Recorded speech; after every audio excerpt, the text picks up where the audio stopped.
Soomaaliyeedna way ka qaalisan yihiin gabadh walba dunida joogta inay ka qaalisan yihiin baan aaminsanay haday Maroko tahay haday cadaan tahay haday nooc walba tahay marka sidana walba uga qaalisanaan baan uga qaalisanaa hadaa Maroko tirada Ingiriiska tagtaan waxaan ka dhimaynaa ma jirto saas maan calculator-ka waa haysanaynaa uduga udgoonkii carafta iyo oogada jirkooga waa kuwa Ilaahay uu keligoodu oo ku galaday arinta waa ka warhayaa oo soo dhaweynaya waan arinta igu kaliftayna maanta Puntland uga soo baxay darteed safar baan ahay bari waan jeclaan insha Allah inaad soo ka dhoofo de jaaniskaas maanta bilaabay baan ka faa'iideysanaynaa 2024 ballamay daabka ma hayni marka hore waxaan bixinaa waa buuraasana baan galaa soo qadanaa marka hore marka waxa dhibka keenay waxa weeye lacagtan hablu qaaliyanayaan horta tabarteedii ma lahayaaba ka horeysa gabdhaha Maroko hala doontay daba ayna lahayn inay ku xaaraan bay rabaan gabadhaada dhaqankeeda garaneen camalkeeda garaneen carrada ay degan tahay garaneen oo hadhow talo ku keenayso suldaankii dhalay u leeyahay khali ruux ya cabid al-aswad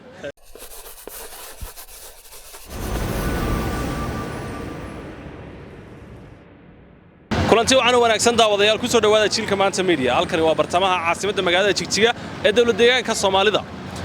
galabta waxaan mikrofoonka la dhaxmarnay shacab weynaha ku dhaqan dawladda deegaanka Soomaalida ee u badan waliba dhalinyarada annagoo markaas weydiinayna mowduuca toddobaadkii u dambeeyay baraha bulshada haystay kaasoo ah dhalinyarta Soomaalida ee u safraya Maroko iyadoo halkaas loogu sheegay gabdho qurux badan isla markaasina jaban haddaba dhalinyarta ku dhaqan dawladda deegaanka Soomaalida guud ahaan iyo gaar ahaan caasimadda Jigjiga maxay ka yiraahdeen arrintaasi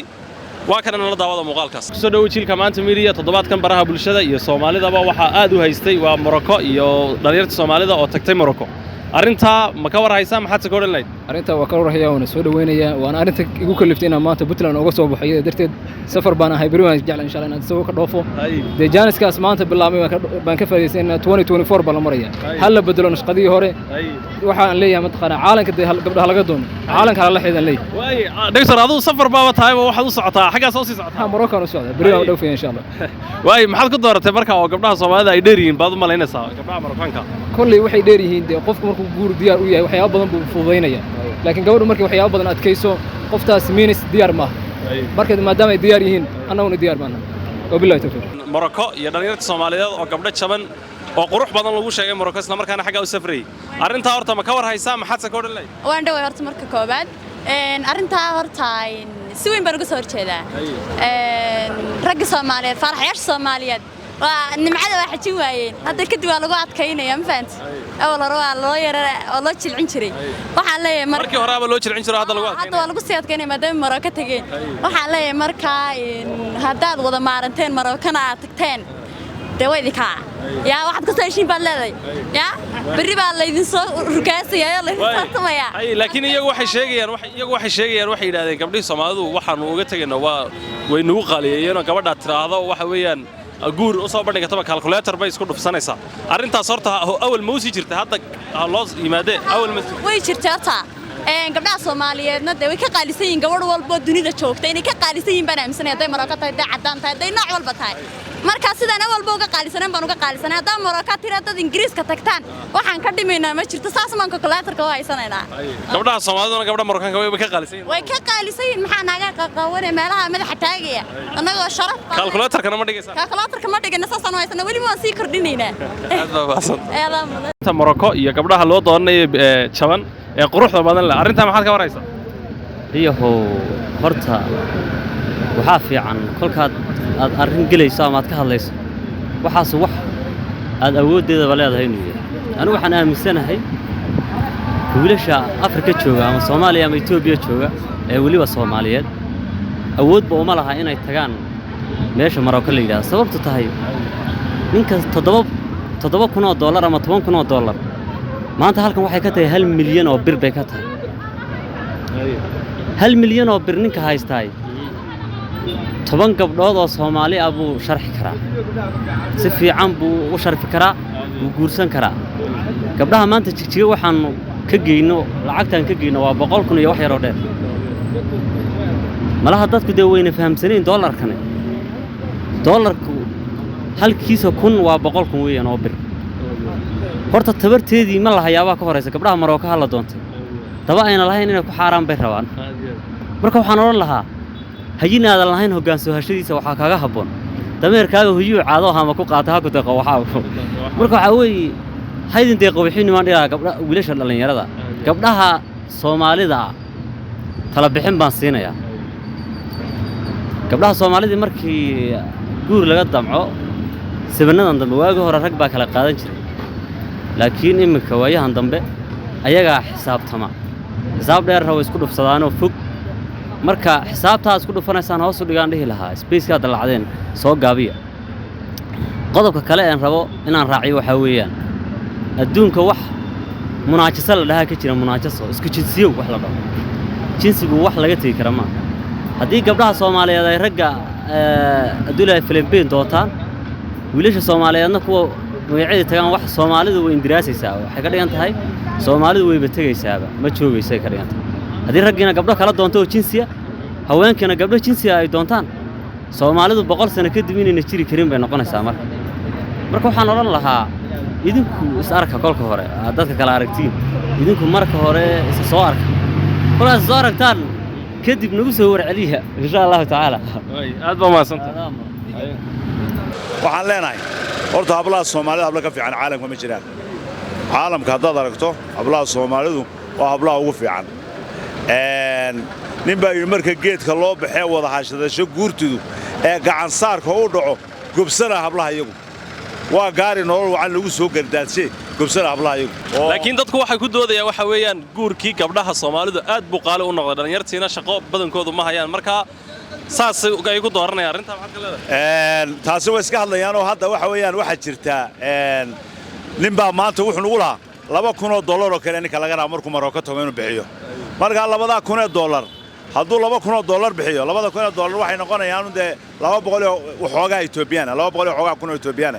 marka halkan marka gabadha doonanayso 200 kun ba lagu weydiinayo horumar yar baa la bixinayaa gabadhii waa lagu siinayaa 200 kun oo sheegay ma gaadhiso gabadheenu sidaa daraadeed lacagtan la sheegayo ilaa $200 kun oo dollar baa $2,000 baa gabadh lagu guursanaya gabadhaada dhaqankeeda garanayn camalkeeda garanayn carrada ay degan tahay garanayn oo hadhow talo ku keenayso suldaankii dhalay uu leeyahay khalil ruux ya cabid al-aswad waxa weeye waxaan leeyahay war jarha ka dhicina jarha ka dhicina khalil ruux baa lagu oranayaa waa la weeraya afcalaga intaad baranayso ayaa waqti uu ka dhacayaaba lacagtana iska habsaaminina tigir ha goosanina dalkiina iyo dadkiina aamina hablahan xuura lacaynta ee Qurayshta leeyda war qoraxayba u kacada doontaan Qurayshta qoraxay doontaan aad baa maasantaa toddobaadkanba waxa baraha bulshada aad u haysay waxa weeyaan safarka ay dhalinyarada Soomaaliyeed u tagayaan Morocco si ay gabdhihii Morocco jaban ay u soo guursadaan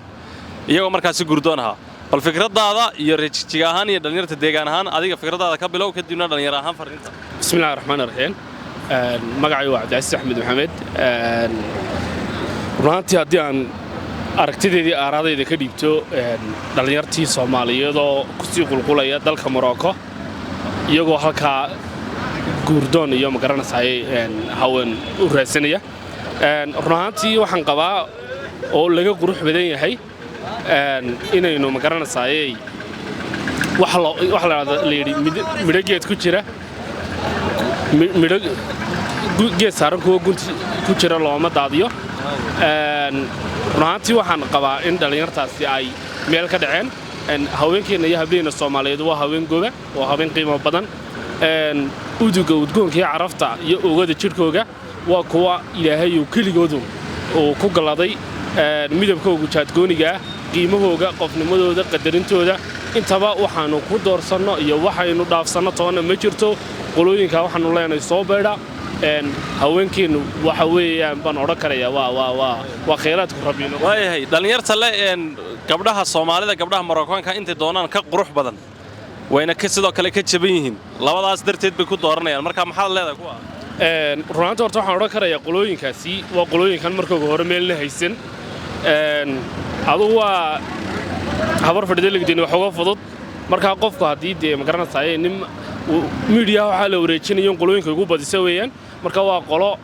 qiimaha haweenka iyo qiimaha hablaha iyo qiimaha guurka waxaan oran karayaa aanay waxba uga baxsanayn raggan tagayay kulay intii foosh xumeed ba tagtay ee bila amalka magaalada la buuxidan tagaysay ya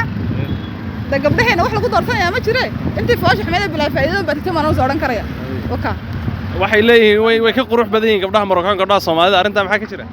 gabadh Soomaalida adduunka cid ka qurux badan ma jirtay waka way sidoo kale waxay yiraahdeen gabdhihii Soomaalida ahayd ba guurkii qaaliyay marka gabdhaha Marookaanka way jaban yihiin guurkoodu kuwaana maxaa oran lahayd tajabneenka yada isku dhaqan iyo isku diinta hore ma nihin macnaa wixii dhaqankeenu yahay unbay gabdhaheenna ku dhaqmaan marka waxa leedahay way jirtaa arrinta aan jabni qaaliga gabdho inay qaaliyeen guurka way jirtaa baad leedahay taasi bas dhaqanka Soomaalida ayna gabadhu qaaliya gabadh Marookaan iyo gabadh Soomaalida isku meel wada istaagi karaysa